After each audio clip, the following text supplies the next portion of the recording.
Caríssimos colegas, nesse nosso ponto de hoje, nessa nossa discussão de hoje, eu quero trazer a vocês dois pontos bastante importantes.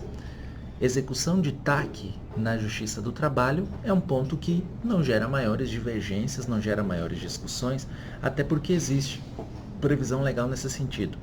Mas vejam que o Ministério Público do Trabalho, em alguns locais, tem adotado uma alternativa bastante conveniente em relação ao termo de ajuste de conduta para impulsionar o pagamento do TAC sem que seja necessário promover a ação judicial de execução de título.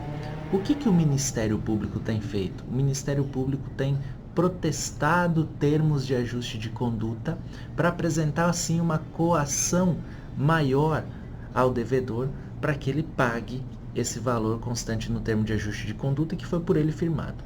Esse ponto é um ponto bastante interessante, bastante novo também. Eu sou um adepto a essa ideia. A partir do momento que a empresa firma o TAC e não cumpre, o TAC é um título executivo e, como qualquer outro título executivo, eu posso então levar ele a protesto. Mas onde eu quero chegar e o que eu quero chamar a atenção de vocês aqui? Tem um ponto bastante importante que eu quero que vocês vejam. Patrão paga a rescisão do trabalhador com cheque. Pergunta: competência da Justiça do Trabalho ou competência da Justiça Comum? E aqui eu faço uma outra ressalva.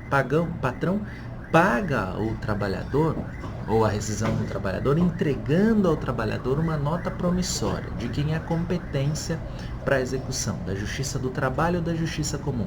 Bem, vejamos o seguinte: quanto aos títulos de crédito, a partir do momento da emissão, a doutrina entende que ele passa a ser uma obrigação autônoma em relação àquela obrigação que lhe deu causa.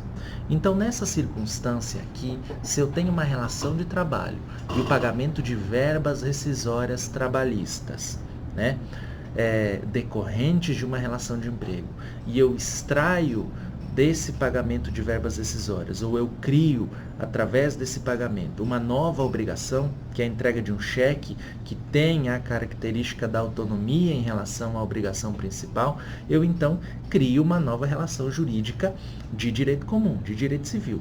Tá? E quem sustenta essa ideia fala que a competência é da Justiça Comum e não da Justiça do Trabalho. Mas aqui impende fazer uma reflexão. Muito embora exista essa autonomia do título de crédito, tá? Não se pode olvidar que ele surge em decorrência, ou ele é oriundo de uma relação de trabalho. E seria muito cômodo ao empregador pagar a rescisão com cheque e o cheque vir sem provisão de fundos se o trabalhador questionasse essa obrigação ou questionasse esse pagamento perante a Justiça Comum, porque o empregador assim se imiscuiria da cobrança de qualquer título relacionado ao cheque na Justiça do Trabalho, levando a matéria à Justiça Comum, que nós sabemos tem um procedimento um pouco mais moroso que o procedimento trabalhista. Quem defende a corrente da competência da Justiça Comum fala o seguinte: olha, isso não afasta a possibilidade do trabalhador ajuizar reclamação trabalhista visando o pagamento de verbas rescisórias. Mas o rebate doutrinário aqui ele é bastante conveniente também, porque ele fala o seguinte: tudo bem, ele poderia ajuizar a ação para cobrar as parcelas constantes no TRCT, mas eu tenho um outro ponto crucial aqui. É muito mais efetivo ao trabalhador pegar esse cheque e já executar, porque eu já parto do pressuposto da existência de um título executivo de natureza extrajudicial em que o empregador confessa a dívida. Ok? Então, dentro dessa circunstância, poderíamos executar na Justiça do Trabalho. Valeu, galera. Essa era a nossa discussão de hoje. Sigamos em frente.